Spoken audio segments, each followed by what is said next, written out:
Mesdames et messieurs, le passif durant les deux premières phases a fortement contribué à l'élaboration et à la mise en œuvre du programme national d'irrigation de proximité unique, à travers plusieurs actions qui ont porté, entre autres, sur l'appui institutionnel au ministère de l'Agriculture à travers la Direction nationale du génie rural et ses démembrements par une meilleure coordination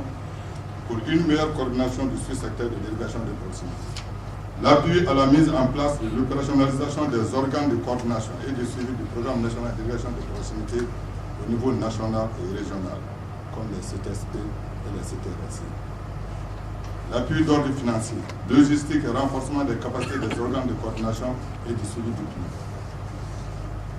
La composante 1 du passif qui appuie la Direction nationale et ses démembrements a connu des difficultés budgétaires pour réaliser correctement la mission qui lui avait été assignée.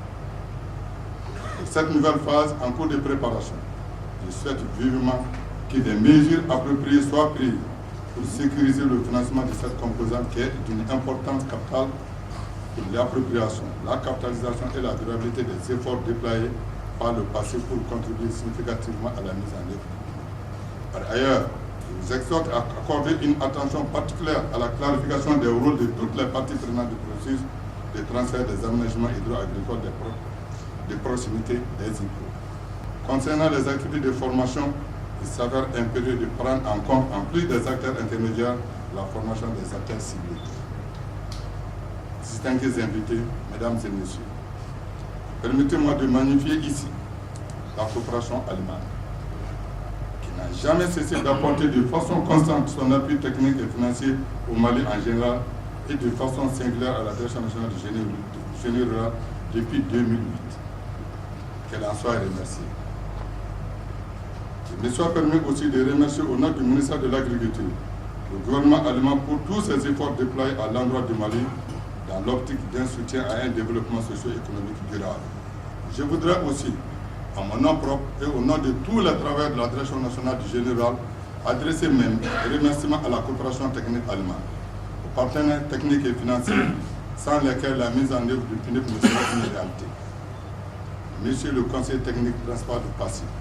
Pour terminer, je voudrais réitérer solennellement l'engagement de la Direction nationale du général de ne ménager aucun effort pour maintenir un meilleur cadre de collaboration avec le passif, à consolider tous les acquis et à instaurer une efficace coordination du sous-secteur de l'irrigation de proximité.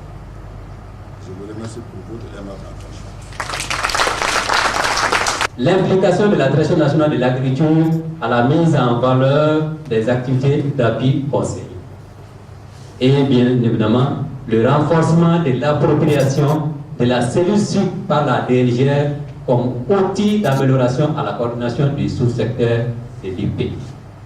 Donc voilà aussi quelques points qui sont extrêmement importants pour nous comme point d'amélioration à faire, à mettre à votre disposition et que les uns et les autres quand même puissent alors mettre ça dans leur valise d'échange au cours de ces journées de planification, surtout ceux qui seront dans le groupe de la composante 1 pour les travaux de groupe. Est-ce qu'on ne peut pas, en plus de ces deux points d'amélioration, ajouter un autre point d'appui à ce qu'on pourra qualifier la réhabilitation des centres d'habilitation pour, si vous voulez, la reconnaissance officielle des centres de référence. Alors il était question à un moment de faire la jonction entre ces acteurs et les producteurs, vu le nombre de défis et d'éléments formés. Est-ce qu'aujourd'hui des dispositions concrètes ont été prises pour que ces formations puissent être dispensées directement aux producteurs pour l'amélioration de leurs conditions d'exploitation et d'alimentation?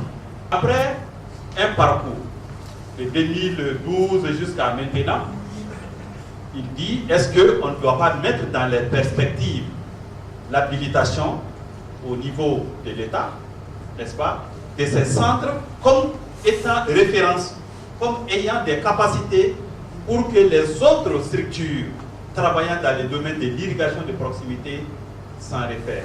Vous savez que ce poste a été vacant pendant 10 mois et ça a affecté surtout notre collaboration avec la DGA, avec STP et avec aussi PSSE. Et je suis optimistique qu'on va le renforcer avec l'appui fort, et on a réalisé aussi, on nécessite plus de ressources pour la Commission. C'est la naissance du PASSIP.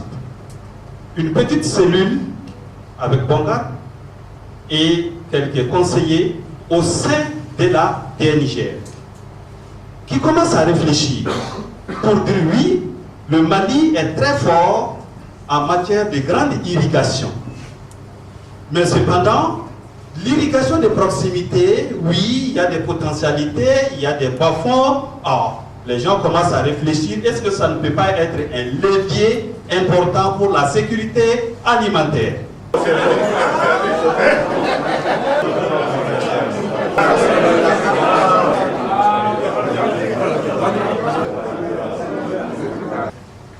Sur votre papier, vous allez le voir en vert, c'est ce qui est recherché pour le PASSIP.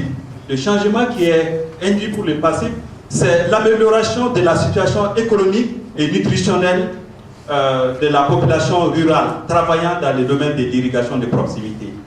Et ça, c'est directement arrimé, c'est déjà en lien avec le PNUD, le Programme national d'irrigation de proximité. Donc, de façon logique, vous voyez que le PASSIP contribue à l'atteinte des grands objectifs du PNUD. Donc, on s'arrive à ce niveau, on s'insère dans cette dynamique nationale. Alors, pour atteindre tout ça, il y a des objectifs qui sont aussi bien définis. Le premier est en lien avec la coordination et la mise en œuvre du PNUD. Il s'agit en fait d'améliorer la coordination de la mise en œuvre du programme national d'irrigation de proximité. C'est aussi, en termes d'objectifs, la fonctionnalité des aménagements hydro-agricoles dans les régions sélectionnées sont assurées. Et comme vous le voyez, il y a beaucoup d'aménagements. Il faudrait que ces aménagements soient fonctionnels. Ça va être la même chose. L'idée pour nous est de pouvoir avoir de façon harmonisée la contribution de chacune des composantes dans un tableau identique. Et ce tableau, même s'il paraît assez mouse, est assez quand même simple à comprendre, et c'est pour partager la même compréhension avec tout le monde que cette présentation est faite. Chacun de ces éléments est numéroté à partir de P incrémenté de 1. Donc le tout premier P1, le deuxième P2, le troisième, etc. En dessous de chacun, vous avez des grandes lignes d'action que vous devrez identifier. Donc ça va être pour le tout premier le P1, donc ça va être P1, P1, 2, P1, 3, P1, 4. Pour le deuxième produit, P2, P2, 1, P2, 2, etc. C'est assez facile à numéroter. Mais vous avez aussi l'avantage de bénéficier de tous ceux qui sont là comme étant des modérateurs qui vont aider chacun des groupes. Mais c'est de s'assurer que nous avons une certaine chronologie à pouvoir matérialiser aussi l'aspect technique qui est derrière. Quand on parle de chronologie ici,